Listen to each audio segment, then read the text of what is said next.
Welcome to I Said No Gifts. I'm Bridger Winegar. We're here in the studio. I've had a surprisingly efficient morning. I went to Costco, got in, got out, got exactly what I needed, some breakfast bars because Jim has been eating mine because he overinvested in his type of bars. And those are the Robert Irving or something, Irvine, the guy who did the restaurant Impossible, has now started making bars, and they're disgusting. So now Jim's eating mine, and I had to go to Costco, and then I put my bars on the conveyor belt, and the person behind me corrected the way I put them on the conveyor belt. I didn't say anything to him, and he had grazed my ankle with his cart. So I guess I saved it all just to talk about on the podcast rather than confront him. He was bald, had a gold chain. So keep your eye out for him. What else is going on? I've been watching The Mortician. This is a documentary on HBO. If you haven't heard of this, it's kind of about a mortician who runs a crematory where he this isn't giving anything away. He put a lot of bodies into the fryer at once, and was, I don't see that much wrong with it. Very efficient. He was doing like 40,000 bodies a year. Maybe there were some suspicious deaths around him. I can't speak to that. I also, look, if my body gets thrown into the fryer with a bunch more, and it's not a fryer, it's an oven, sure. If my ashes get mixed up, my family gets somebody else, maybe they'll get somebody with a better personality. I don't know. I don't think it's that big of a deal. I'm on his side, and if anyone in my family spends more than $50 on my funeral, I'm coming back, and I will make your lives a living hell. What else? Patreon continues to exist. I think by the time this is out, we'll be kind of wrapping up Season 2 of Secret Lives of Mormon Wives. It's been quite a journey, and it's been explosive. Absolutely explosive. So get on there, join us for bonus episodes, whatever. Let's get into the show. I adore today's guest. He's fantastic. It's Beck Bennett. Oh, God. It's so nice to be here, Bridger. Beck, I'm so happy you could be here. It's really a pleasure to be in your, what's the word? I don't have the word. Not your studio, but in my orbit. In your orbit. Yeah, you're comforting. Like, I feel very taken care of. I hope so. I feel like I could, like we talked a little bit before. Mm-hmm. We said we can say anything, go anywhere, and it really feels that way. It feels like there are no judgments here. There will be no judgments. I'm only asking questions. It's great to be here in a judgment-free zone, because most places these days, you say the wrong thing, you do the wrong thing, you're going to get a look. You can't be funny anymore. You can't be funny. People are so icy. They're so sensitive. Oh, yes, they really are. But I'm blown away by your Costco story. There's so many things there that I really want to jump on. First of all, the bar. What's your bar? My bar it's called a Think Bar. Oh, yes, the Think Bar, the 20 grams of protein, no sugar. No sugar. Absolutely. So I've always done those. Oh. I did the peanut butter ones. Yeah, sure. And they started to have a little bit of a funk smell to them. And I'm like, is this because they've been sitting on the shelves for 2 years, 3 years? Or is it the flavor? And I switched over to a chocolate flavor, right. And it doesn't have the same smell. Now they have the variety pack, which is a chocolate and a peanut butter. Okay. And I think the problem is if you eat too many like in a row. If you have like a 10-pack a day, then you might get a little backed up. Something happens to your body. I don't get it. Unbelievable. No, you have to every other day, or you start to recognize, oh, this is a bad tasting thing. Yeah, this is fake. This is not good. Right. Science has created a thing that like your brain can be tricked momentarily, but then it starts to catch on. Yeah. So if you alternate, it's fine. It's fine. Are you eating these for breakfast? No, these are snacks. Okay, sure. Like I bring them with me when I don't have time for a meal, a little in between type of thing. I'll put some in my backpack if I'm going on a flight, this kind of thing. It's nice, but at the same time, they are covered in some sort of sugar-free chocolate that will melt. Yes. So that was a little bit of a hiccup. I would like a non-chocolate covered so they're impervious to the melting situation, and I don't make a mess when I open it in a hot car or something. Currently 5 boxes in my car, and it's about 85 degrees. Yeah, they're cooked. They are just one big blob. And you can put them in the freezer and cool them off, and they've got that weird shape to it, Yeah, you can bring the shape back. Yeah, they'll be the chocolate and the peanut butter will mix together a little bit. It'll be a new type, and I need the mix-up. Yeah. That's a good way to mix up your bars. Just put them in your car and melt them away and just give them new form. And I mean, I've been eating them chemicals every day for probably the last 4 years. I think they're the most effective power bar, protein bar out there. Yeah, because I've tried others. You know, there's the guy that my boyfriend has been eating. I'm surprised he went with his bars. I mean, like you're talking about the restaurant rescue guy has a bar. The guy that's like super jacked. Yeah, it has like definitely is emotional problems. And I don't think any of the skills required to do the show he's doing. Yeah, I don't think like what expertise is he bringing to the bars, to the restaurants or the bars? Yeah, he's not. It's not. It doesn't seem helpful to me. No, I feel like he was like probably part of SEAL Team 6 or something. Yeah. And then he's like, now I'm going to save a dumpy restaurant in Nebraska. Right. And I don't think anyone should trust anything he's doing. Absolutely not. I'm not surprised that the bars were. The bars are revolting. They are the sweetest. They look like they are appealing. It looks like a candy bar. It has kind of, you would think maybe these are candy bar ingredients. Yeah. You bite into that thing, and that's sugar alcohol all the way through. It's really crazy, the variety of bars out there. You don't know what is a candy bar or what's going to be sort of good for you. And at Costco, you get into that aisle, it's mania. I'm a member at Costco. Here's the other thing. Haven't even made it in yet. You haven't been to Costco? No, I joined for my son's 3rd birthday. He begged you. Yeah. He was like, I was like, okay, I'm going to go get all the juice boxes and everything for the birthday party. Oh, sure. And which he threw up an hour into the birthday party, and it was all wasted. Basically, everybody went home and everybody was scared. But I went to Costco to get a membership for me and my wife. I was like, I'm going out of town or something. I was getting it so she could go shopping when I was getting out of town or something. And there was this whole thing where they were like, no, she has to come here and show her ID, and they she will not be able to come very serious about it. It was so intense. They don't play games. They do not play games. It was very intense. And then the last thing I want to say about that opening story is the guy who he rearranged your bars. Yes, without my permission. That is so. I mean, of course, you have this place to just unload and be like, the guy with the chain, Costco, be careful, he's going to go over your heels. That is just... We got him. Yeah. Just yesterday, I was at a farmer's market with my son in a what's it called? A wagon. That's what it's called. One of these wagons. Like a red wagon? Yeah, but it's like black and it like folds up. Oh, and it's kind like, of all terrain. It's kind of like an Escalade of wagons, which is why I like don't think of wagons. Yeah, basically. And I'm going through, and there's just when you have a child and like older guys typically are like just like standing there and not getting out of the way. I basically ran over him, and I was like. I walked by and I was like, excuse me. And he I was going forward, went over his foot a little bit. He was pulling back, and as he was pulling back, I said, you can do it. And he went, oh, excuse me. Sorry.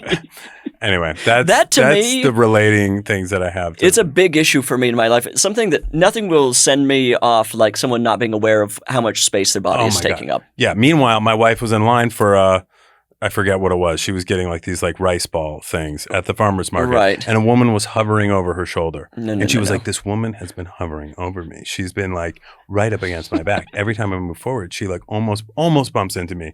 And she was at the point of like, I'm about to say something. Of course. And then she went to get her food and the woman was hovering over her again. And I'm like, I have to say something. I have to. I'm the person who says something. Did you say something? Oh, not in that. But to the guy, I said, "You can do it," and I ran over his foot. But usually, these people are like, if you do say something, then suddenly you become the villain. Yeah. You're the one that was too sensitive. It is, yeah, because they are. If they're displaying that sort of behavior, they're off, and you don't know what you're messing with. Yeah, you have no idea of what rules they're following. That's true. I subscribe to that for sure with any sort of sports thing. A guy wearing like. People at sports bars and sports events or road rage. I'm like never confrontation. Because but in a supermarket, a farmer's market, I feel a little maybe even the airport I'm a little emboldened because that's another lines hovering, people being awful situation. And the airport, there's enough security around. Nobody, if someone crosses a line, you know they're going to be taken care of. Yes. And honestly, that's actually kind of a good idea. I know. Like kind of provoke, kind of like. You can get rid of these people pretty quickly. You'd be like, and then back off, pull one of those things, sort of instigate. Yeah. But then they come at you and they're like, oh, sorry, you got to go, man. Like, because you cannot mess around. Their trip might be over right there. Yeah. You can report them to TSA immediately. I feel threatened. This person said something in my ear that you might want to look into. It's just a little fake tattletale situation. Yes. Absolutely bait people at the I think I heard the airport. word bomb come out of his mouth. I don't know, but take care of him. I'm definitely going to do that anytime somebody does something to me at the airport. Have you ever had at TSA your bag disassembled and them look through everything? I haven't had a while ago. It hasn't been a long time. Recently, if anything, it's been like they've gone through and haven't really found any. They've been like pulled something out and been like, oh yeah, this is what it was. And I'm like, okay, great. But the last time I flew, where was I coming? I was coming from New Orleans, and I went through, everything was fine with the bag, but he's like, a little beeper went off right by my crotch. I was wearing jeans with metal buttons. Oh no, the worst kind of fly. And absolutely the worst kind of fly. It's usually open. It's a job. It's a whole, you gotta do the thing.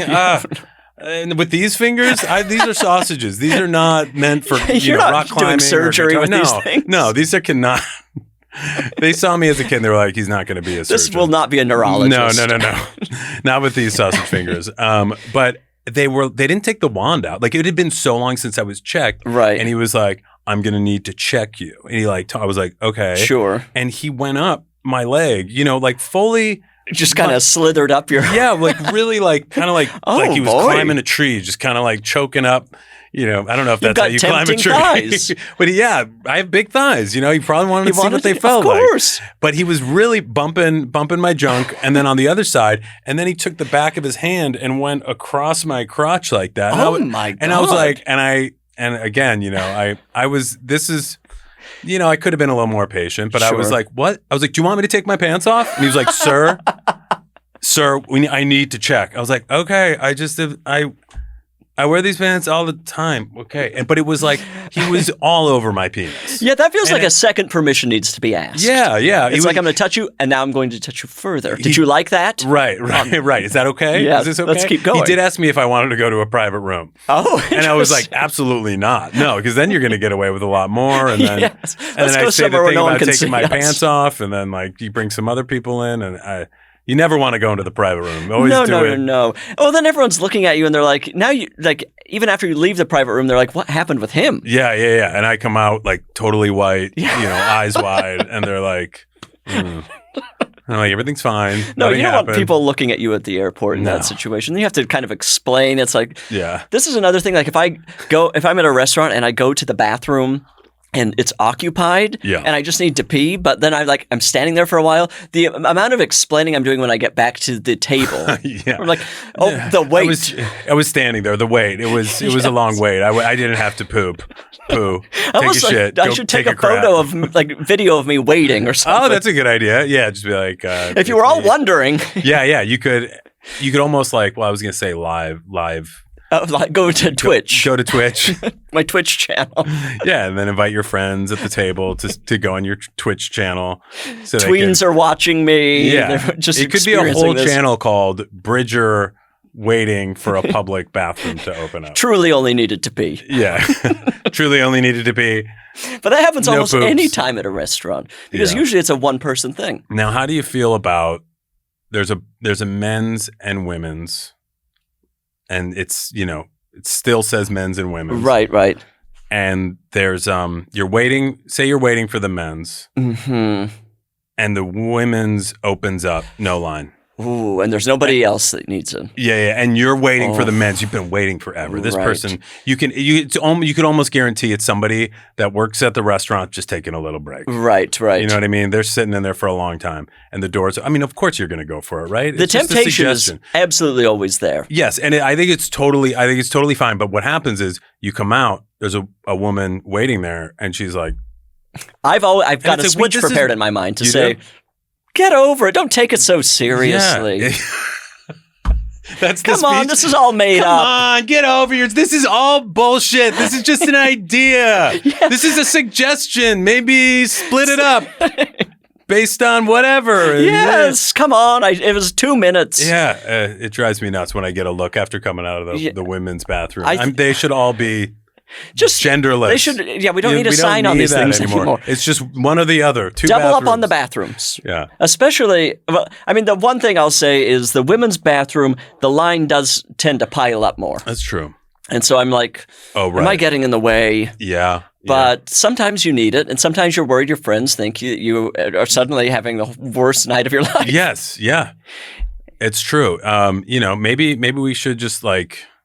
I was thinking maybe anything you could do to prepare for that moment, like have a little card, a little card that's like pre-written plastic, right? Something that says like, I'm using this bathroom because there was no line, and I don't want my friends to think I'm taking a huge poop and have the worst night of my life.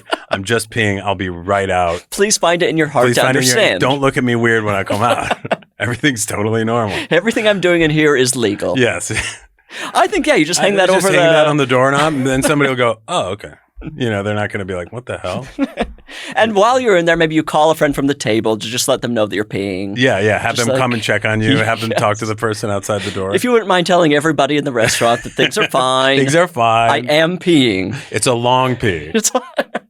Please stop speculating about what I'm doing in here. Why does everyone care so much about what I'm doing in the bathroom? I don't know, but they do. I've heard people talk about caring about what you do in the bathroom. Very loudly. Specifically you. Industry rumors. Oh, yeah. The industry's a buzz. Oh, my God. What is he doing in there? What is he doing it's there? Always so long. If there's somebody in the bathroom, come back to the table and go back. Yeah. It's ridiculous. It's ridiculous. Yeah. I don't know if I have that quite as much. I think I'm okay with like sitting in there. I'm just being okay with the wait. Yeah. I'm okay. Like if people come back and they're like, that took a while. I'm like, something's wrong with you. Okay. There's nothing wrong with me. There's something wrong with your brain. And the fact that you decided to bring this up in front of all of our friends. I was actually in a situation like that once. Really? Where it was shooting a movie and there are people whose names I don't want to put out there. But somebody very funny. Okay. A woman went to the bathroom. She was there for a while. And then another woman. That doesn't matter. It doesn't really, now like, it doesn't really matter. Beck Bennett, two women. One goes to the bathroom. She's funny. The other one isn't funny. And she's there and she's going, oh my God, what are they doing in there?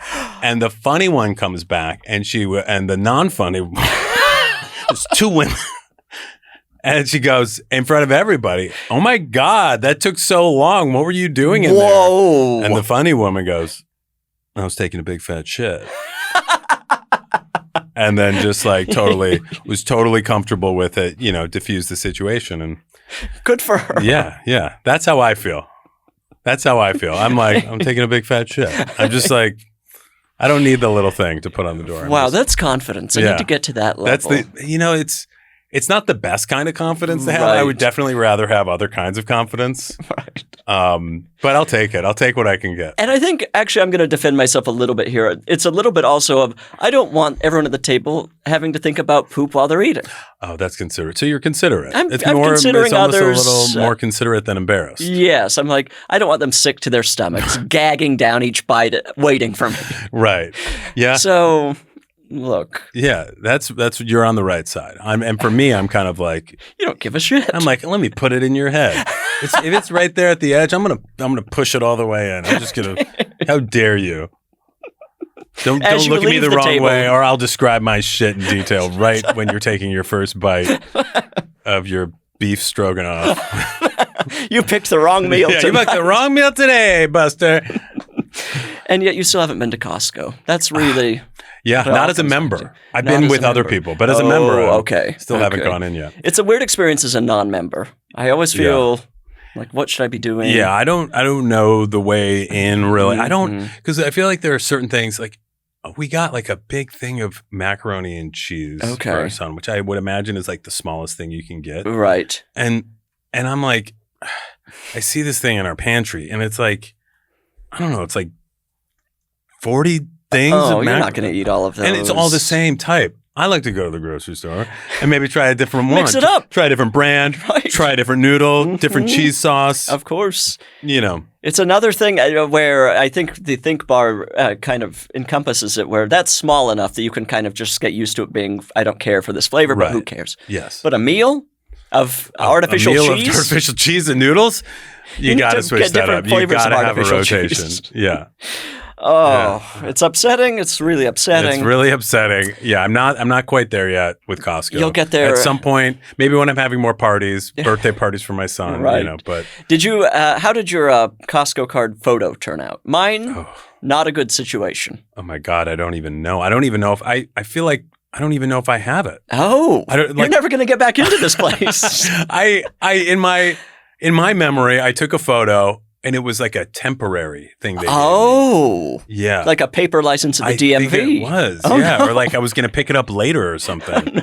I don't know. Maybe because I was so frustrated. Oh, God, you're never getting back in there. I'm never getting back in there. I'm actually going to show you my Costco card because I think it's worth seeing. I would love to see image they picked for me. I would love to. And I'm going to look in my wallet to see if I happen to have one. But let's see this. Look at this. Oh my God. There's not a single distinguishable feature on this photo. What? I look like a ghost. That is incredible. It's like a white silhouette. What's the point not of there? It's like you only have the features. The that could be anybody. Tip of the nose, mouth. That is wild. Yeah. Did you get that in the moment? Were you like, oh, thank you? Yes, this was, I looked at it and I was like, I think it was right before closing, so I couldn't demand a reshoot. Yeah, you weren't like, can we play with the lighting here? Right. This is a little harsh. But yeah, you see nostrils and eyes. That's all. So Costco They did you dirty. I don't think that they even need to take a photo.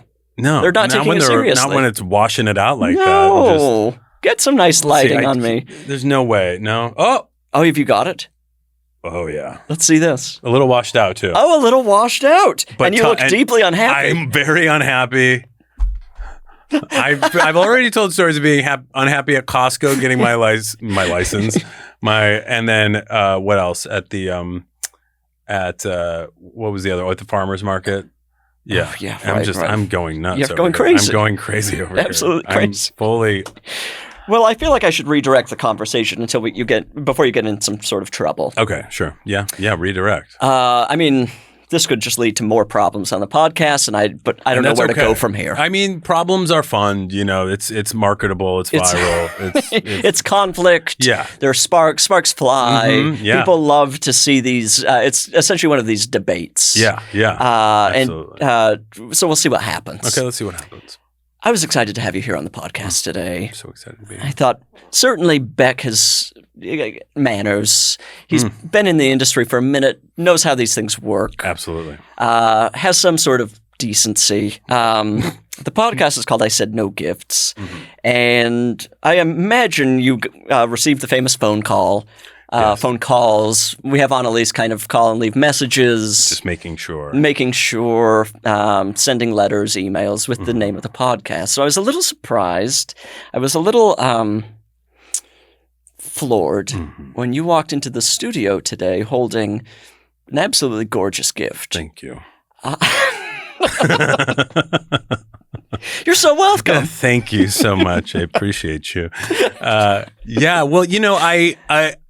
of course, I wasn't going to bring a gift. Okay, sure. Because that was the name of the show, and I know we don't want the gifts, but I really couldn't help myself because I was like, maybe this is the gift that changes the podcast, maybe changes the name of the podcast, changes your attitude, and so I brought a gift. I'm usually somebody to be like, we don't need to bring a gift. Like somebody's having you over for dinner and you're like, oh, you got to bring some wine or something. It's like, or like a kid's birthday party. No, they don't want another kid's birthday, not happening. As a parent of a child, too many gifts. It's just, ugh. If the child's related to me. Yeah. Sure. Otherwise, how many kids' birthdays am I going to? I don't know. I mean, only you know. I could see a lot. I'm a magician. Yeah. I'm a children's magician. I brought a gift. Right. It kind of comes down to a lack of control. Yeah, I am out of control, as we've found out from the first part of this podcast. Yes, right. So, should we open it here on the podcast? I would love to. I cannot wait. Okay, sure. Are you ready? Why not? Hey. Here it is. Oh, and it's in this sleek black bag. I found the sexiest bag. This is really. This is a nighttime bag. Yeah. This is where out on the town. It might have, it might have come with a bottle of champagne initially. Sure. Now it's in my gift wrap area. This is, and it's got kind of a gold tissue. Yeah, some brown and a little gold, look at that. That's been used before. That one was fresh. This one was fresh. It was, tissue. It's got it, so the crinkle is fresh. That other one was already used, yeah. Oh. Yeah, look at that. That's a nice sound. I know, it's surprisingly nice. Yeah. Okay, then we're reaching. We might as well take out all the tissue. Why not? Get this thing. Get it all out. You can see the tip of it poking out. Okay, now I'm reaching in. Oh, there it is. Yay! A wooden spoon for Bridger. A huge. This is actually a walk spoon. Oh. For a walk. Do you have a walk? I don't have a walk. Okay, well, you can use it for anything. You could honestly... I immediately think of this gift, and you could use it for the same purpose. Probably you could leave it in the bathroom and use it to scoop out the toilet. Oh yeah, you're pointing to, if the listeners not seeing this, he's pointing to the redneck plunger that we received from Rob Hubel at one point, which is a gun or a toilet plunger shaped like a gun. Yeah, like a big old shotgun that Beck was kind of threatening to use before the episode. Yeah, I was like, I was gonna, destroy the studio bathroom and then use the shotgun plunger, but I didn't do that. Not yet. It's tempting. It's there, but this is a wooden walk spoon, created by Kenji J. Lopez Alt. Do you know who he is? I've heard that name. He's a chef. Okay. He's like a internet chef personality guy.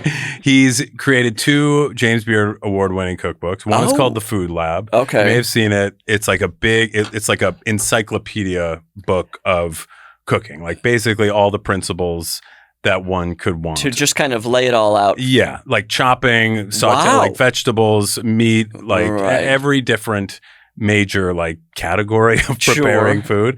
I mean, there's some specific recipes, but it's all the basics. Right. And then this other book he came out with is called, it's basically about only recipes to be cooked with a wok. And do you have both of these books? I have both of these books. And I follow him online. Okay. And anytime I'm going to cook something, I will look up the thing I want to cook and his name. And so the Food Lab, his book, what he kind of became famous for is it breaks down everything to the science of the cooking so you can understand. He'll be like, this is what's happening with the oil and how it's interacting with this pan or this meat, or this is why you let it sit, or he'll do experiments like salting a piece of meat like 10 minutes before, 30 minutes before, a day before. Like, oh my God. And seeing how it like breaks things down. Right. And so it becomes a sort of like science experiment. Like I've only gotten a little bit into, he has so many things online, but like I love him, and the way he talks about food is just so interesting and exciting. And it's like the stuff he makes. So he made this specific spoon because it's like the perfect shape for cooking. Has he kind of invented this spoon? Yeah, because a lot of spoons are more like rounded, and so this is basically that'll like go right down. Yeah, like can I see this? Yes, and it's also it is mine. It's right-handed. Yeah, okay. Please be careful. I do want it. I would like to take it back. So this also, it's like where the bowl is rounded. It kind of like. It gets a lot of surface area. It's perfect for a wok. Right. But it's also, I find it to be just a good cooking utensil in general. It is large. Are you using it to like with regular pans? Yes. Okay. Yeah. And I'm doing like some fried rice with this. Oh, fried rice. I just got my own. And I got my own, and I thought of you. So did he get you into cooking, or it? I was already into cooking. Okay. But he was really like, he really helped just make it all accessible. Right. Because, your typical cookbook, I mean, like there was the an Alison Roman phase, and then she kind of, fell apart. Completely emotionally, the career got destroyed. The career got destroyed. She's never gonna come back. I mean, she's got her own thing going, I think, and she's fine, but she's not the household name. She's anymore. And we wish her luck. We do. We wish her all the best here. But it was like people like the two of them like making things accessible and like breaking down like fun, interesting, sort of complex things and just breaking them down in easy ways. So what sort of stuff have you made from him? What does he taught you to make? I have made a reverse seared tenderloin that I make every Christmas. Oh. What does that even mean, reversed seared? It means that you put it in the oven first at about 220 degrees for about, depending on the size of the piece of meat, like 2 hours. Okay. And you get it to a certain temperature, and then you take it out, and then you what's it called? You sear it afterwards in like butter and rosemary and stuff. And the slow cooking it at first allows it to get to be the perfect temperature from edge to edge. So it's like if you want medium rare, it's perfectly medium rare all the way through, as opposed to sort of just in the middle and sort of well done on the outside. Right. It's sort of like what is that when you put something in a thing of water? Sous vide. Sous vide. Yes, yes. It's kind of like. It's just like sous vide without the sous vide machine. Yeah, you don't need a big tank and a bag. A fish tank. Yeah, I've never done that, but the idea of putting meat in a bag and then putting it in some water it's very odd. It's odd. It kind of doesn't really feel like the cooking that Right, like there's not like the it's not like you want some level of tactile or like just a thing floating around in water slowly getting hot is kind of gross. It's no good. I mean, outside of like a noodle. Yeah, noodle's fine. That's for noodles. That's for noodles, not meat. I don't want my meat floating around in water. Kind of swimming through a hot slow cooker, essentially. Yeah. I've also done some very nice oven, like crispy potatoes. Oh, I love a crispy potato. You kind of got to like get it into a little bath of baking soda and a lot of salt when you boil it to I don't know, he breaks it down. Soften it. To extract all the moisture so that when you put them in the oven, they're like really crunchy. Right. Yeah. A lot of crispy potatoes, people don't cook the potato long enough and then it's like crispy and then hard. Yeah, or you go, like you try to char it too much and then it's all dried out. Disgusting. It's disgusting. We have to figure out, we have to make it normal. We all have to learn how to do it. Enough is enough. Enough is enough. He also got me really into like a like a BLT, just like talking about how to do it. What's he doing new with the BLT? He's just talking about the bread that toasts best. Which bread? It's like a potato. Sure. I love a potato bread. Yeah, potato bread. And then like the type of bacon or like, make your own mayonnaise or like doing this with the tomatoes. Far. Like, yeah, that's a little too, but it's because I've done it and I don't know if it's worth it. Kewpie mayonnaise is fantastic. Right. Oh, I love a Kewpie mayonnaise. You have to. Yeah. I mean, that's the cornerstone. Some that's the things product you just of somebody. Find a good one. And you don't need to make it yourself. Right. Yeah. BLT can, I mean, every one of those things can go wrong in a big way. Yeah, absolutely. Bad tomato, uncooked bacon. Yeah. I couldn't agree more. Crummy bread. Yeah. I will say with BLT, I've kind of gotten to a point where it doesn't feel like a full sandwich to me. I feel like I need a club. I have bacon and turkey. And you need some turkey in there. I need some or avocado in there. There has to be a second thing that's substantial. I understand that. But what about just having 2 BLTs? And just like going back. It's not enough. It's not. It feels enough. like an incomplete sandwich to me. Yeah, I understand that. And I feel like if you put enough bacon in it to be complete, then it becomes a health concern. Yes. Yeah. And then you're like, this is not a light summer sandwich that it was meant to be. No, this is now something's gone wrong in my life. I'm going through something difficult. See, I hear that, but I feel like the turkey just messes with the crunch, salt, balance, creaminess thing that's happening. Right. Let me ask you this: do you ever have a tomato toast? I've never had a tomato toast. Wow. Okay, so what's this? all the listeners Tomato toast is something very simple, but it's incredible. So you just take a piece of really any bread, but I would say sourdough. This is kind of my, I would say my light lunch of the summer. Okay. This is summertime, tomato season. Summer. Yeah. And you put some, I'll even do a platter. Okay.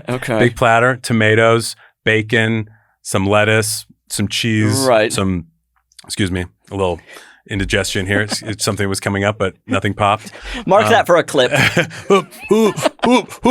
it out. That's going on. That's going to be viral. And so I'll put it all out on a board. But so the tomato toast is like a toasted piece of sourdough. Okay. So something a little crunchy, but spongy. And you take some mayonnaise, hopefully Kewpie mayonnaise, a little lemon, salt and pepper, and just whip that all up together. And then put that on the bread and some tomatoes with some salt and pepper. You need the salt and pepper on the tomato to bring out the flavor. Yes, otherwise, you're absolutely blowing it and you're totally fucked. Why did you bother? Yeah, why did you bother? You might as well not have the tomato toast at all. Throw it away. And it's simple, and you put it on there, and the mayonnaise combination, with a little lemon, salt, and pepper. That sounds incredible. It's incredible. It's honestly better than a BLT. Wow. Yes. And like to go back to Kenji, he'll do something like, here's a tomato sandwich, 2 pieces of, I don't know exactly what it's called, but it's like Japanese milk toast, I think. Okay. I love delicious bread. And he'll do something where he takes the 2 of them, sautés the 2 pieces, right? Takes the sautéed side, puts some mayonnaise and tomato and puts them on the inside. So the outside is fluffy, but the inside, you have a seared buttery crunch that goes along with the tomato. And it's so simple. Right. He does a lot of things that are just very simple, but so good. It feels like he's just reversing a lot of things. Yeah, he's flipping stuff around. Flipping things around. Yeah. And so that's why, and I didn't want to bring you the cookbook as well, because I didn't want it to look like product placement. I wanted it to be natural. I wanted to set you on your journey, and that's wherever you go, I didn't want to I didn't want you to have the pressure of homework. Now I have to cook all these recipes. Oh my God, it would be a nightmare for me. The worst. You don't want to give somebody a job as a gift. No. So that can be displayed. That can be used in any fashion you want. But weapon. Last night I baked a pie, and I didn't. I kind of revealed myself as someone who didn't have a pie. What is this thing? A pie scooper. A pie serving tool. Is it the same for cake? Because I have one, and Maybe we got it's one. the same for cake. It's kind of a triangle to get in the slice there. A pie server. And I learned my lesson in the worst way. Oh, what did you have? Did you have a chopping You want to knife? know what I use is a cheese slicer. The thing that's like a... What are you talking about? The handheld cheese slicer that's kind of a big spoon? Oh, humiliating. Yes, with the little shaving device on it. When you said a cheese slicer, I thought of the old school piece of marble with the wire thing on the hinge, and I was like, "What? What were you doing? Why didn't you just use your hand?" Yeah, that seems so problematic, so challenging. No, I don't know. I guess that cheese slicer has its place, but not serving pie. No, it's too rounded. Yeah, it's half the size of a slice of pie. Yeah. So now I should have just used my hand. Yeah, I would use a chef's knife. Chef's. In that situation. That's very stylish. I would say very kind of edgy and dangerous. Yeah, and it may not bend as well, get into the pan as well. Right, but at least it's covering the whole bottom of the thing. What kind of pie was it? It was a s'more pie. Wow. About once a year around this time, I start thinking I need a s'more. Yeah. But I'm not going to build a fire. No. And it's not right. So I made this s'more pie that was delicious, but it was a reminder that a s'more is about 2 by 2 of those ingredients, and a s'more pie is like a half pound of chocolate. Yeah, it's a lot that you're more. Eating. So by the time you're done with it, you're like, oh, I've done something wrong. Well, the whole pie. Yeah, I ate the whole pie. When you eat the whole pie, I've done something wrong is a natural feeling. I should reveal that I was alone. I was alone. I was crying the whole time.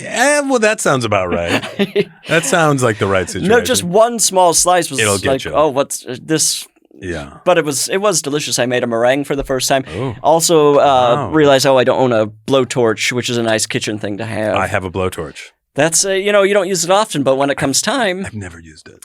You're going to. And when you do, you're going to be like, thank God I had this around. Thank God I have this torch. Because last night I had to broil in the oven. That's dangerous. And the dish was glass. Okay.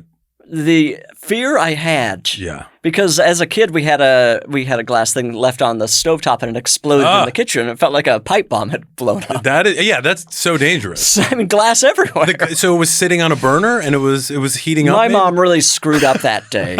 My mom really fucking blew it. What was your mom thinking? She just put it on a burner? This lady was a mess. What's wrong with your mother? It's time that somebody says the truth about Debbie Winegar. Yeah. She was a disaster as a parent. Thank God somebody finally said it. Putting her children in danger every morning. Yeah, that's wild. But it genuinely was like a traumatic experience, glass blowing up. So last night I put this thing in the broiler. Absolute panic the entire time. Yeah. But then a perfectly toasted meringue. That's amazing. I mean, the broiler, you leave it in there 30 seconds too long and you're done. You cannot take your eye off of it. You cannot. And so you can look through, through the oven? I was looking through the oven, which is, I closed the oven. And so we're looking through the glass which is not an efficient. Why has the oven industry not figured out how to make that glass perfect to look through? Clear. Why? Yeah. Why is it still a tinted window? I know. I don't know. What privacy are we protecting? I mean, I don't even have a window. Oh, you have a. Because I moved into a house that had a fancy stove. Oh, no. You have no way of looking into the. No way of knowing what temperature the oven. I have to get a little thing to hang. This is like a fancy French stove. Oh, no. And I'm like, I don't want this. This is nobody. Like the burners are on the stove are so hot. If you leave the pan on for too long without the proper oil or whatever, it's like, it's torched. Oh, no. It's such a delicate thing. It's like, I'm like Julia Childs. That's an oven from the 30s.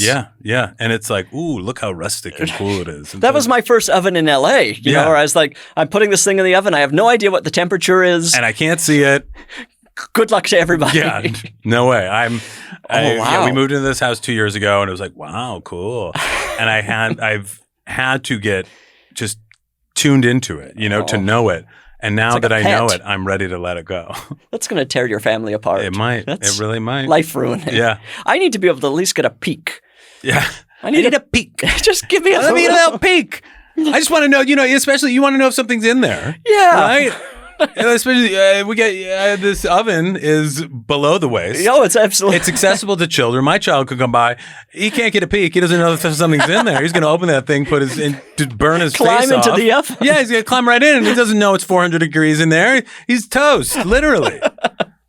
It's a safety concern. It's a real hazard. Wow, that really for me.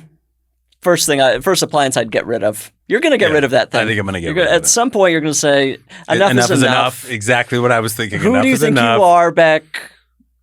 Yeah. Get the oven that you can see the You're pie. not Kenji J. Lopez Alt. No. You're Beck Bennett. Kenji J. Lopez Alt would. He wouldn't want this. No. He'll get in touch with you. Yeah. Kenji, reach out. Kenji, reach out. I'm giving your spoons away on podcasts. A little support would be nice. Just let Beck know that it's okay to have glass to see in for the baked products. Thank you, Kenji. Thank you, Kenji. Thank you, Kenji. Yeah, but ultimately I had to close the thing because I was afraid of having glass blown into my face. Wow. And it all worked out. It all worked out. It all worked out. You ate the pie crying by yourself and got a stomachache. And everything was perfect. I like that you cooked a s'mores pie. I've never cooked. I've only made a strawberry rhubarb pie, which is what my family did growing up because my grandma would make it. Right. And I love a fruit pie, but I mean, more than a fruit pie, I love like a French silk. Oh, I love a chocolate pie of any Snickers sort. pie, a Reese's pie. What is that? Have you never heard of this? No. You see them at the stores. I've never heard of anybody. I've never heard of the idea of somebody making one of these at home. Nobody. I feel like they can't be homemade, but you see them at bakeries, certain restaurants. They'll have a Snickers pie. It'll be like a chocolate with caramel and peanuts or something. Some nougat. I don't know. How yeah, that's a lot of ingredients you're making. I need to make one pie filling. Yeah, essentially. Absolutely. Then I can maybe make a topping. Mm-hmm. The meringue. I could maybe do a peanut butter thing. Yeah, with like a salty sort of whipped cream top. A salty whipped cream. Yeah. My mom used to make ice cream pies for our birthday.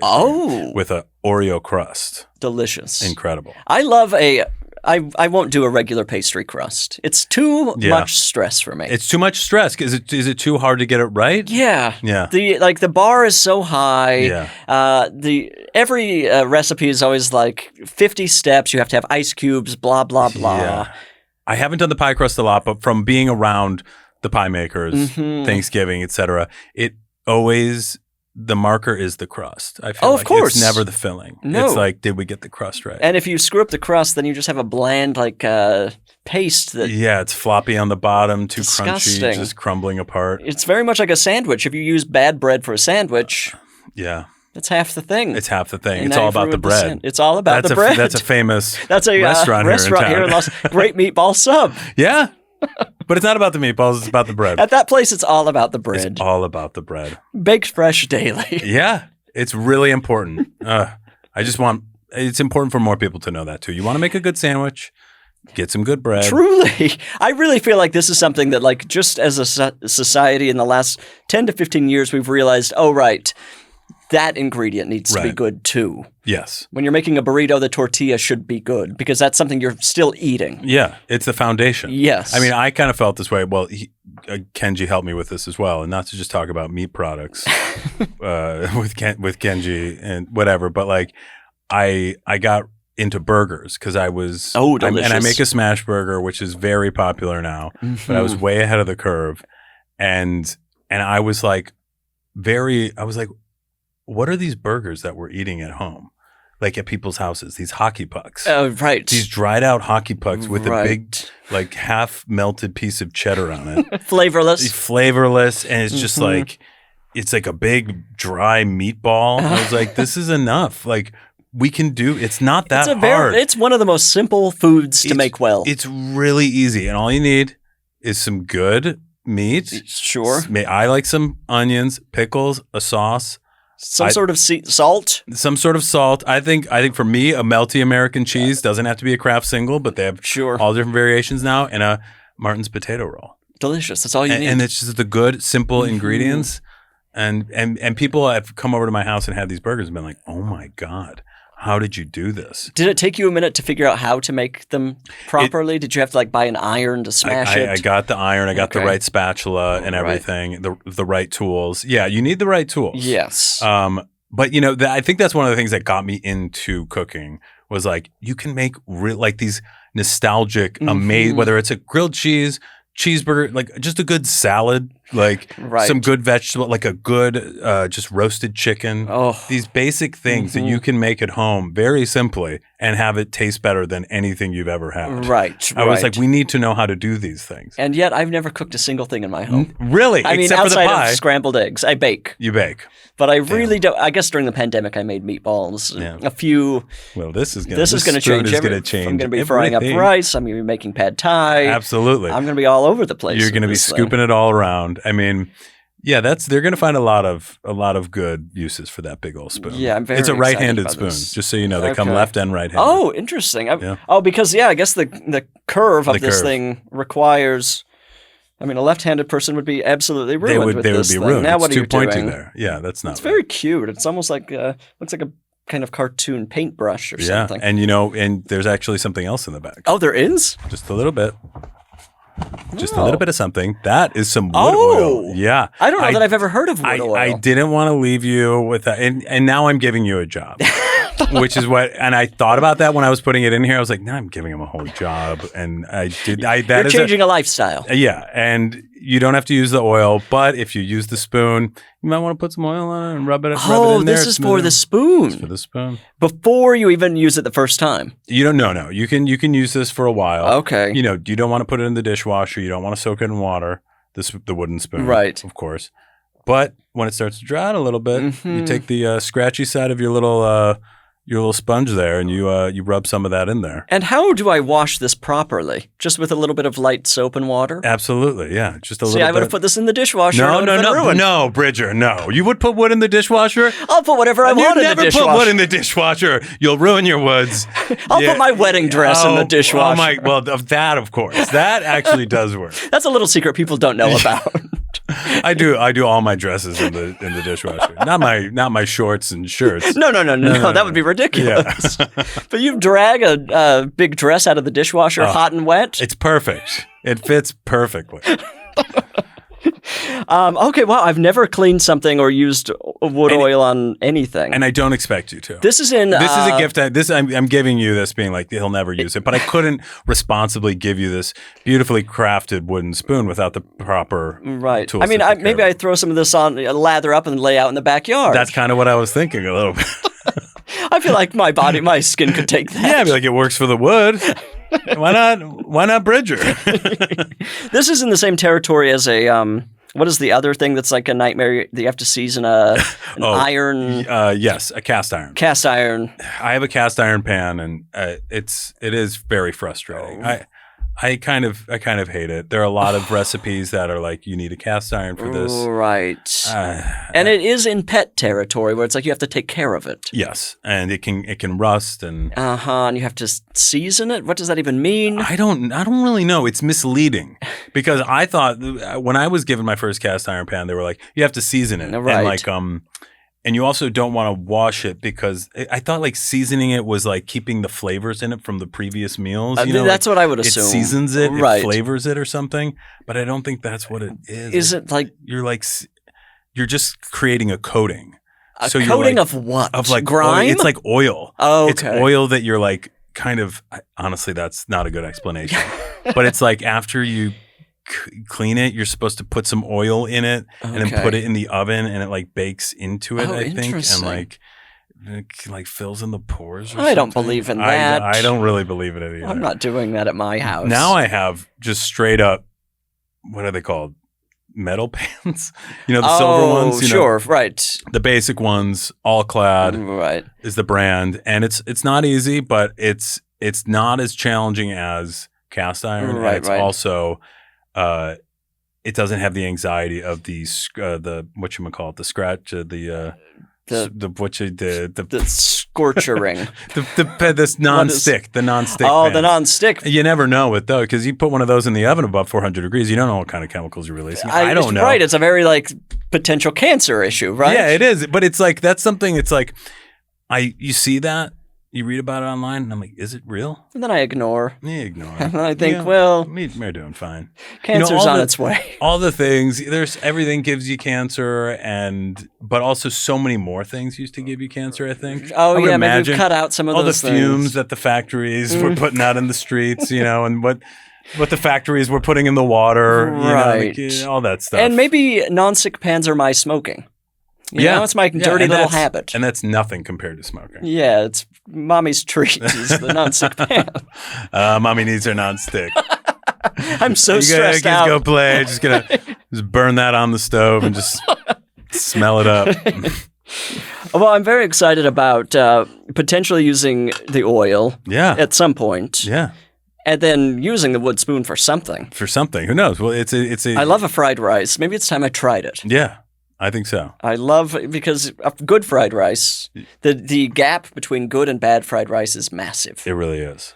It's if you get a good one, unlike anything. So good. What do you put in yours? Leftovers. It's like sure. Honestly, my fried rice is like scrappy, not to be served to guests. Fried rice. Okay, sure. It's often for my son, for me, my wife. Just kind of leftovers. Some chopped up cabbage. Some what else we got? Some carrots.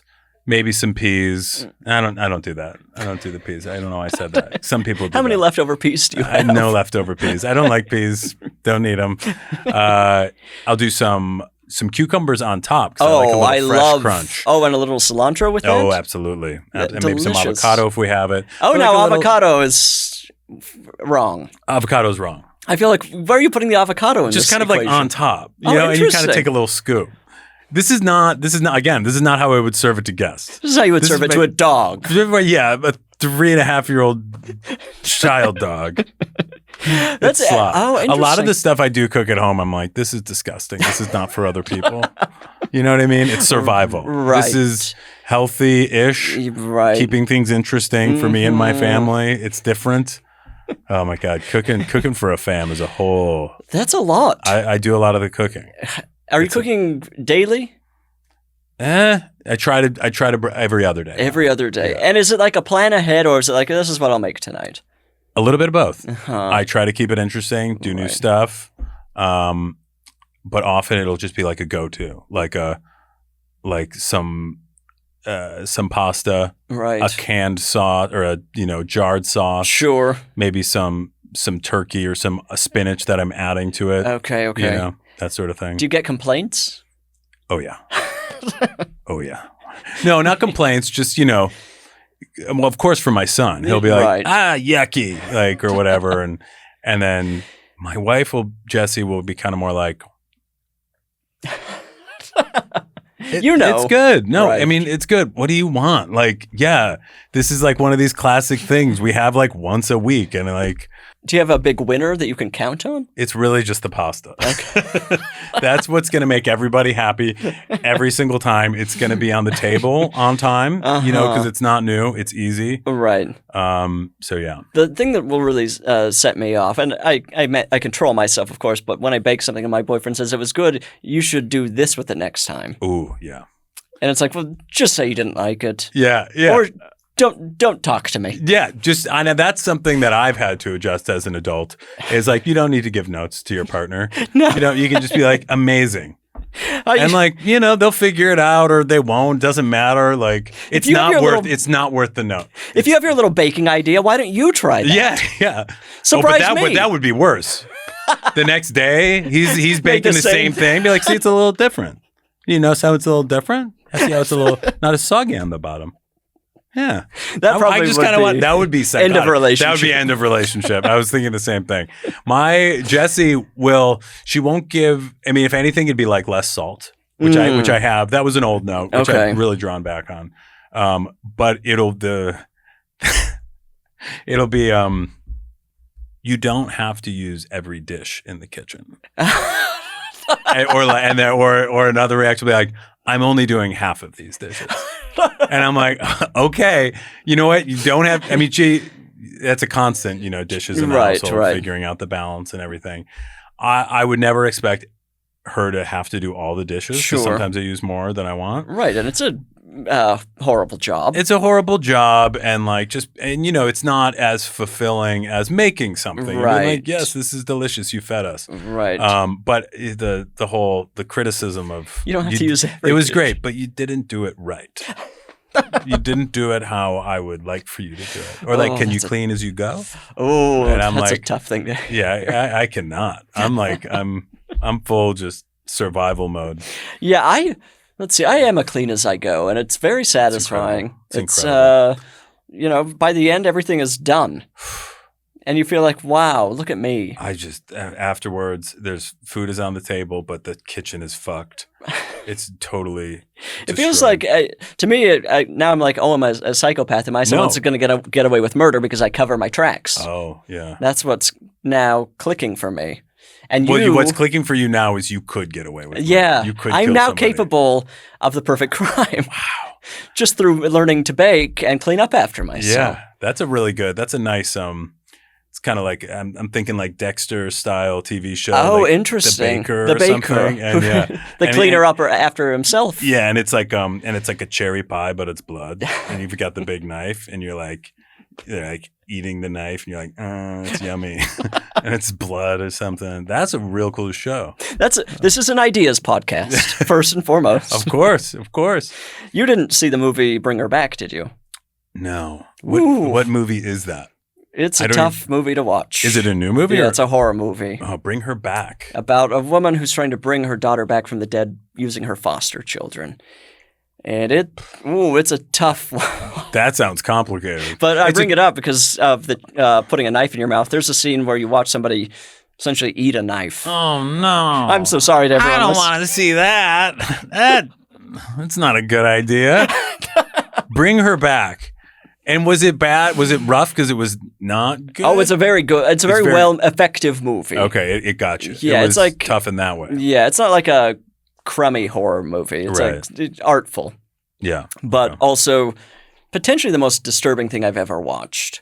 But watching somebody essentially try to consume a butcher knife is I don't need it. Not. I don't need it. Like what's the Ari Aster? Oh yes, it's in that category. The one. Which one? The one where the guys are. Midsummer? Yes. So I was being very articulate. They're all the jumping off the cliff, the head smashing. Oh, the head smashing like a watermelon. Oh my God! And it's still there. It's still fresh in my eyes. Oh yeah, it's almost like a fair style where you hit the bell, the thing to shoot up to the bell, but instead we're hitting someone's head on a rock. Yeah, that movie. Ooh, I could just feel the flies buzzing around the carcasses that they're. Yeah, his movies. I mean, speaking of the first one was Hereditary, where the head came clean off. Stick your head out the window, popped right off.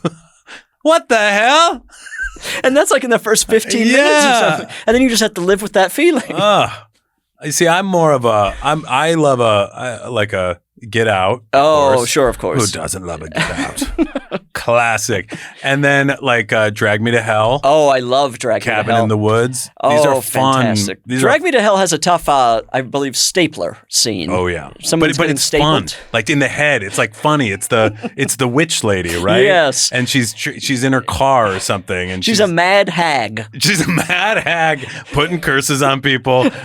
Blood shooting out of her nose or whatever. And what happens? She is mad that somebody doesn't buy something from her. She didn't get a loan. She didn't get at the bank. She just wanted to open her small business. Yeah. She just wanted to open a little business, and our protagonist is like, no. I guess I think her boss is like, just tell her no. Right. You want to keep your job, you toughen up. And she has to tell this. So it's on the side of small business owners. Ultimately, that's what that movie is. It really is. Yeah. And that's why it works, because it's about something. Yeah, it's about. What's it about? Yeah, what's it about? It's about opening a small business. Yeah, about getting a small business loan. Exactly. And if not, what it actually feels like to try to get one of those. Yes. Yeah. And ultimately, you kind of have to drag someone to hell and become something you didn't feel like doing. Yeah, a little demon. A little demon, Robin. A little. Yeah. Well, I feel like we should play a game. Great. We're going to play a game called Gift or a Curse. Yep. But I need a number between 1 and 10 from you. 8.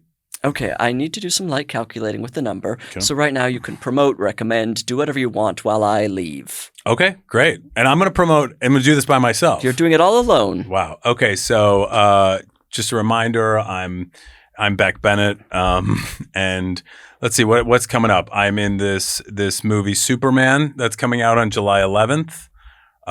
It's a fantastic movie. I play Steve Lombard.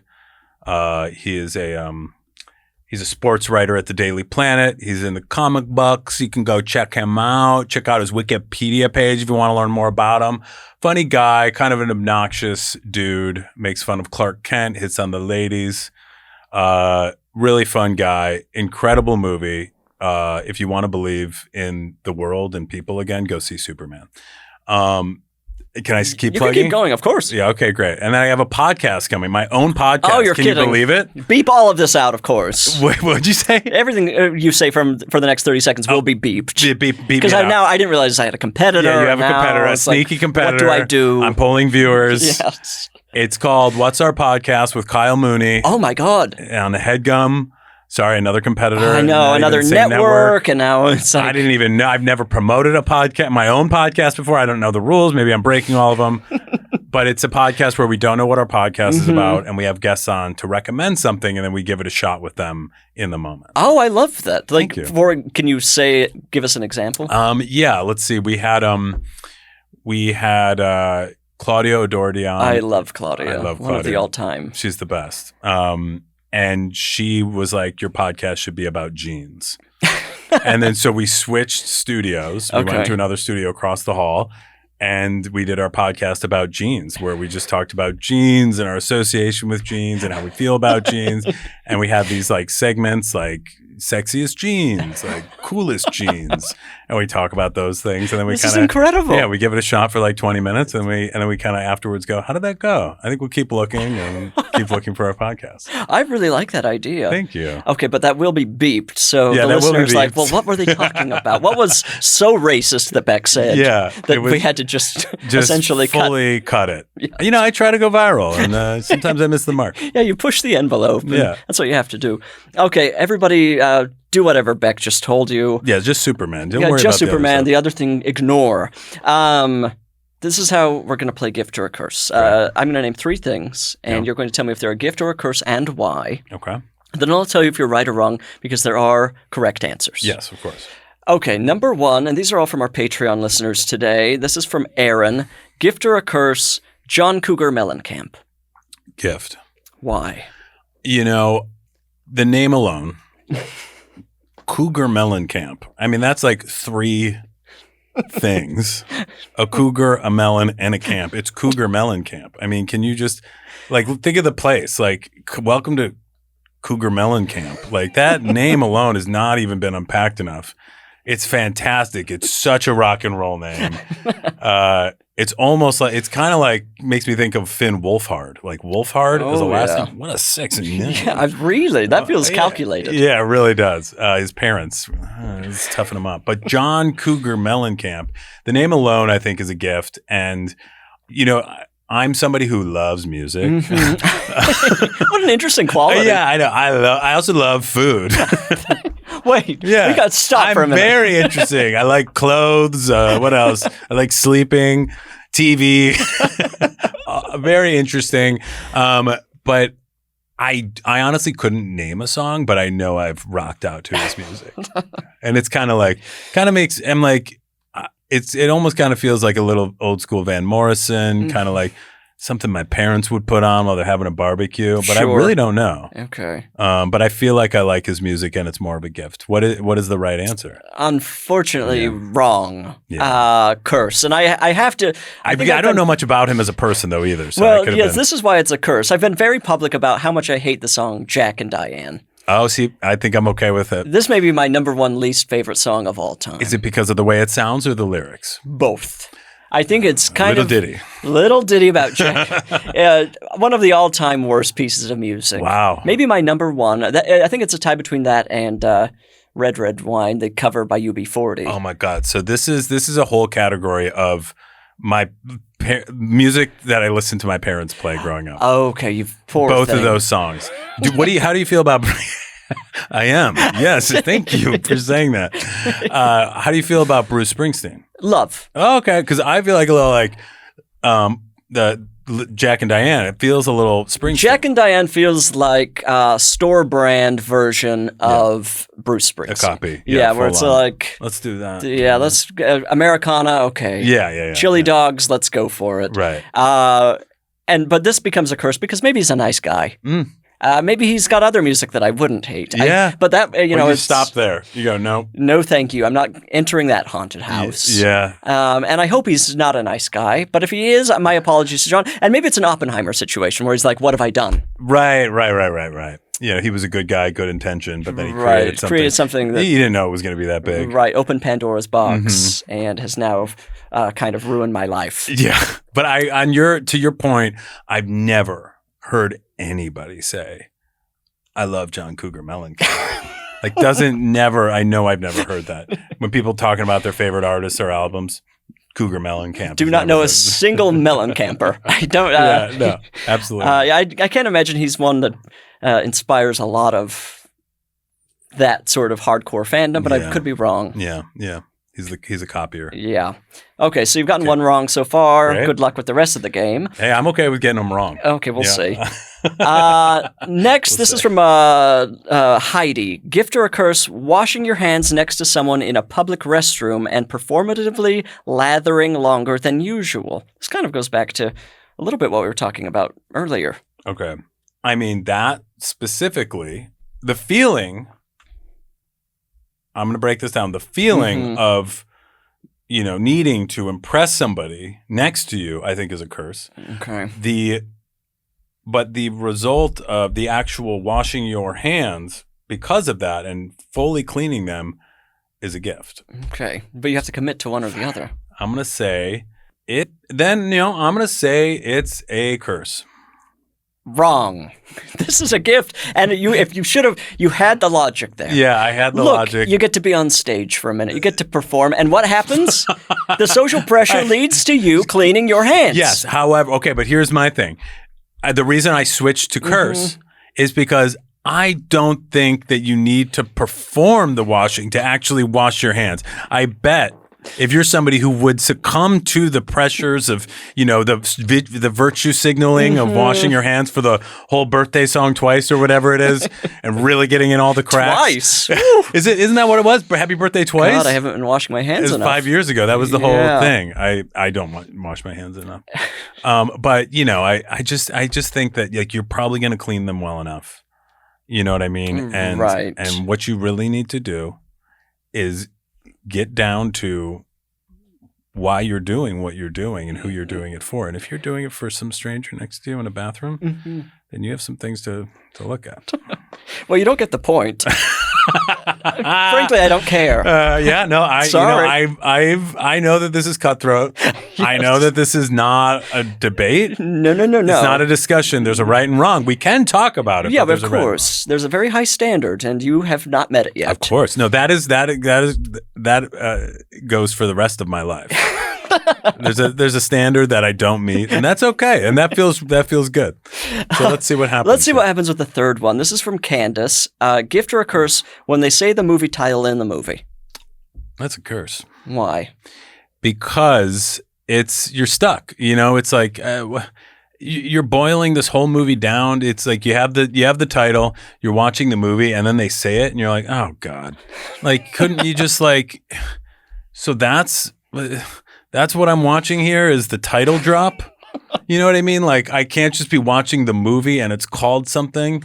You have to be like, I can't think of a fake movie name and then say it, but or like I guess Welcome to Jurassic Park was pretty cool. Oh, interesting. But that kind of isn't quite the title. It's not Welcome to Jurassic Park. Which would be a great title of a movie. Yeah. Another movie. It would be. But yeah, can you think of an example where they drop the title in a way that's like... Oh, do you know what I actually watched the other night? Was a Mike Leigh movie, Secrets and Lies. Yeah. And at one point somebody says, Secrets and Lies. And how did you feel when you heard that? Well, are you done answering? Well, are you done? Do you want to talk through your thing anymore? No. I think I'm committing good. to curse. Curse. You failed the game. You failed the game. God. Absolutely. It's totally struck out. 0. Ow. That's got to sting. Ow. I was just hoping for one right answer. Just to like, now I'm going to walk away being like, me and Bridger did not connect. There was no totally clicking. Off balance. Like there was, and that's what I came for, was just a nice connected time. And it's been very cold. He doesn't cook. Yes. He's going to use the wood oil for his rock hard body. Because wooden didn't quite work there, but he's going to use, but that's okay. As long as you use the oil, right? I'm happy. This episode is going to be labeled a misfire. Yeah, great. Huge misfire. And it's hard to hear. Yeah. But you tried, I tried. Yeah, I'm used to it. Like I said, it's okay. It's really just about having fun and just kind of being yourself. Trying your best. Trying your best. Right. Not trying too hard. Not trying too hard for other people. Right. I'm not sitting down here going like, I'm just letting it out. Sure, I'm just being myself. And I hope that's okay. I wasn't coming in here being like guns blazing or anything. I was just being the bee. And you kind of fell on your face and you'll learn from that. And that's part of the process. Absolutely. And that's in this business. In this business, you've got to learn. You have to learn on camera. You have to learn on camera. In front of your audiences. People love to see somebody just kind of making their way through the process. Yeah. Charlie Chaplin. Yes. Left and right. Sloppy as hell. Falling all over the place. Well, it is a gift. This is a nice it's a little wink to the observant viewer. Somebody's going to say, oh, I remember the title of the movie. And now what an interesting Easter egg. Yes. I got to hear the title of the movie that I know. Yes. It also might be a nice, maybe you forgot the title of the movie. And for the last hour and a half, you've been kind of sweating, trying to remember. You're like, this is ruining the movie for me. This is a really good movie, but what is this called? Yeah, I wish I could enjoy this. And then you get it and you're like, okay, at least the next 20 minutes or so will be, I can unpack and figure it out. And then when I see the movie again, hopefully I won't forget. Oh, yeah. And it's a nice reminder. It's good writing. Of what you're watching. Yes. Bringing you in. Yes. What if it's the last thing? What if it's like the ending? Interesting. I don't know why. I'm thinking of Gothica. I don't know if they say Gothica. I've never seen that movie. I believe at the end. I could at the end seeing, is it Halle Berry? I think Halle turns to camera and goes, Gothica. Yeah. Now that's a Gothica. That was a big old Gothica. Credits roll. Yeah. That was the one mistake they made with that movie. I know. It's like, everything's got to be just right. Make one mistake and the movie's crap. But she kind of demanded in contract, I get to say Gothica at the end. She was thinking about the audience. Yeah. She was thinking, it kind of sounds like, it kind of sounds like Gotcha. It's a new prank show. Gothica. Yeah. Kind of a prank show. Yes. The host is in black lipstick and platform boots. And they're like, Gothica! And they're like, right, that's what they say at the end when they got you. They turn into a cloud of bats and fly away. Yeah. Now, so many ideas. We have a TV show. Yes, we got a TV show. Well, 2 TV shows. And I can't remember either of them. Well, that was one, the Gothica prank show. And then there was The Baker. Oh, yeah, of course. And that could be a movie, too. Yes, I feel like, but let's do at least 3 seasons. Yes, of course. Let's make some money. Yeah, you got to make a little let's put in a syndication. Yes. Make a little dough. You failed the game. That's a gift. Failed the game. Now, Annalise does a gift or a curse, which we both have to speak to. Okay, great. And this is probably, this is one chance for you to outdo me. Okay, great. You might finally get a foot up on me. This is the most important part, honestly. Annalise, what are we doing? Gift or a curse, watching a movie you've already seen with someone who's never seen it. Okay. Do you want to speak to this or should I? Well, there's we don't need an answer to this, but is it a movie you like? Oh, interesting. And I'm going to say it is because you're watching it again with somebody who hasn't seen it. Right. Do you have a thought? I think that this is a gift. This is a little, for the next 90 minutes to 3 hours, you're going to be the smartest person in the room. Mm-hmm. The person next to you has no idea what's going on, and you're thinking to yourself, this naive idiot. You're like, Gothica. I Gothica there, I Gothica there. And I'm about to Gothica right here. And they're just dumb as rocks for at least the next few minutes. And they're going, and you're like, Yep. Yes, it's the power dynamic is so luxurious. You get to just bathe in that. Absolutely. And I think that's a gift. I completely agree. I was going to say a gift as well. If it was a curse, you wouldn't be sitting down to watch the movie that you've already watched and being like, I've seen this already. Yeah, it's fun. You're in the driver's seat in a different way. Mm-hmm. You get to feel, it's almost like, with the wrong person, I wouldn't be this person, of course. But it's almost like you made the movie. You're now part of the filmmaking team. You're like, I showed this to you, and I've seen it, and I am the expert on it. Yes. Somebody could. I've definitely been in the position where people would basically go as far as to take full control of the experience. That's a good personality. Yeah, that's a good personality. Talking about the behind the scenes of it and everything, how the shot was done, whatever it may be. But I think that for the person who's already seen it, it's definitely a gift. Annalise?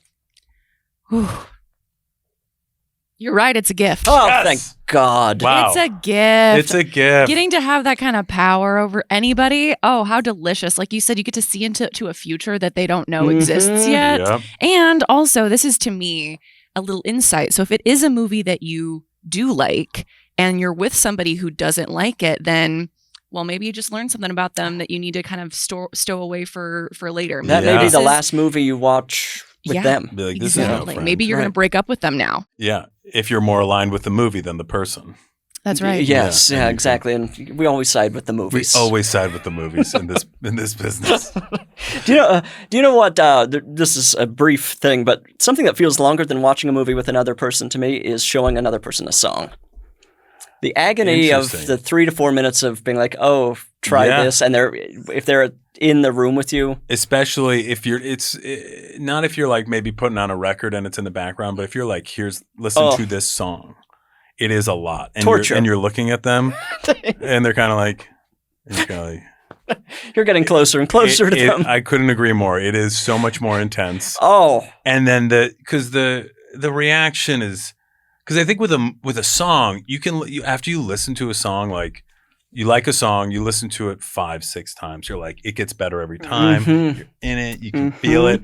But if you listen to a great song the first time with somebody who's having that experience, you're like, yeah, it's good. Yeah, you can't get to that level. Yeah, you can't. It's never going to be as gratifying as the movie experience. Torture.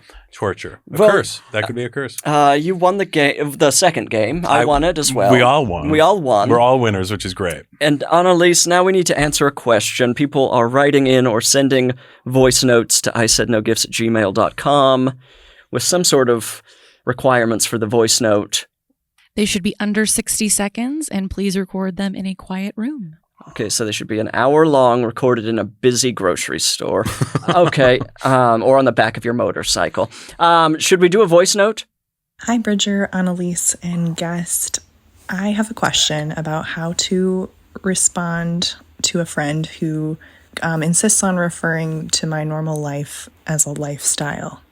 I'm in my mid-30s, single, no kids, and she's married, has kids, stay-at-home mom, and will frequently say things like, well, with your lifestyle, XYZ. Am I wrong to not like my normal life being referred to as a lifestyle?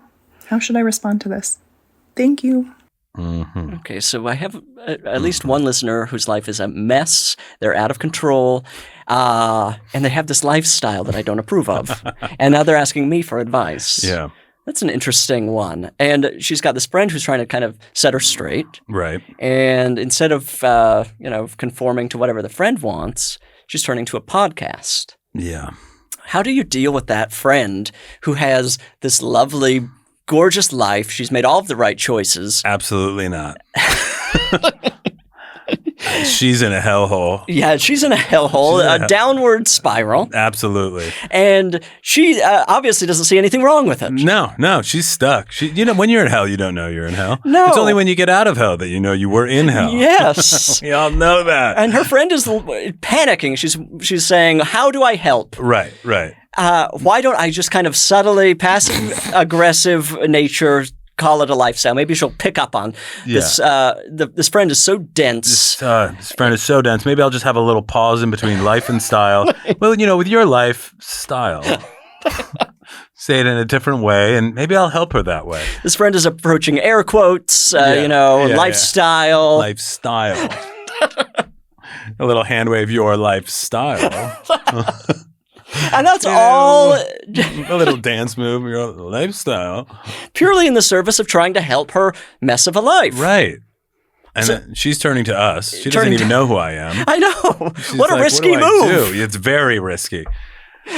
Now, what do you have to say to this? I mean, I don't know that this person should continue listening to the podcast. I need to cut these people out of the podcast.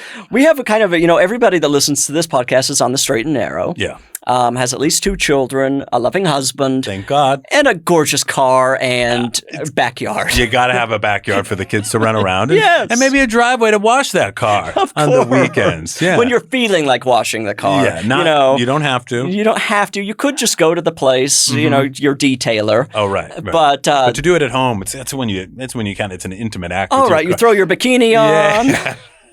You're really giving your car some tender loving care. You're slipping and some sliding. Tender loving car. Great car wash. Yeah, right? An ideas podcast. Yeah, an ideas podcast. Left and right. I mean, do you want to... I mean, do you have any advice for this person? The lifestyle?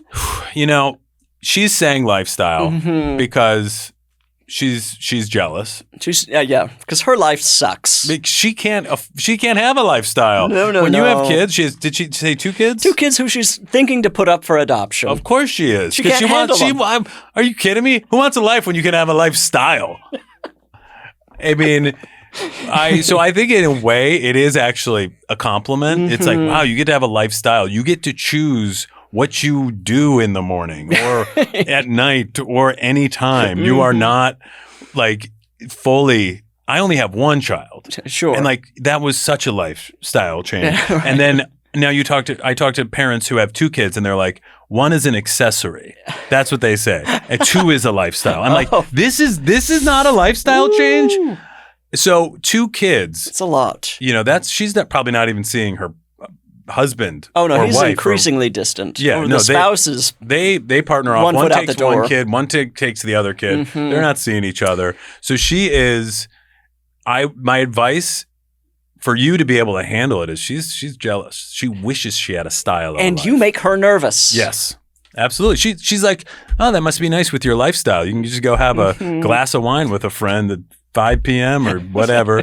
You can just sit in, just watch TV in bed, and go to a yoga class whenever, whatever. Right. So that's to the listener. That's how you do. That might help you deal with that. Sure. Maybe start using the word yourself. Yeah. And I would say start talking about her life as a lifestyle. Right. Because that was a lifestyle choice. She decided to have 2 kids. She has a lifestyle as well. I would say, though, like having kids is kind of like reaching some level of fame at least through acting. Like people with acting, people will say, well, you chose this. And it's like, I didn't want to be famous. I was like, I wanted to do theater. No, you chose it. That was you chose it. You didn't want to be an actor. You wanted to be famous. And that's why you did it. You wanted to be bothered. Yeah, you wanted to walk down the street and have people scream at you. That was ultimately your childhood dream was, how can I be bothered nonstop? Yes, and have people just like wanting to take photos with me with these phones that don't exist yet, and just being like capturing my every move. It's every famous person's dream. Yeah, it's kind of like having a kid. It's like, oh, I want to have a family, and then you have a family, and you're like, well, I didn't want this. No, it is fantastic having a family, but it is like one of those things where you're like, whew, it's a lot.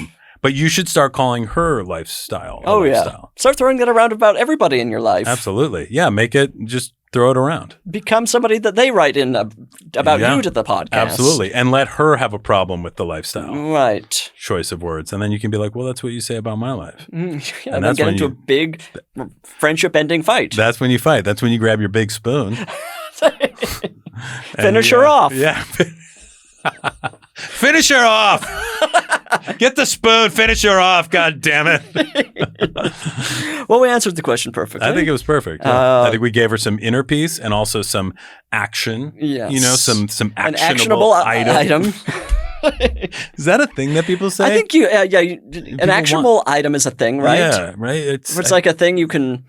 Maybe is it a therapy thing where it's like this is something that you can do to correct whatever's going on? It feels like a therapy thing. Yeah, because I don't feel like if a boss was like, "Here's an actionable item. Here's something you can do."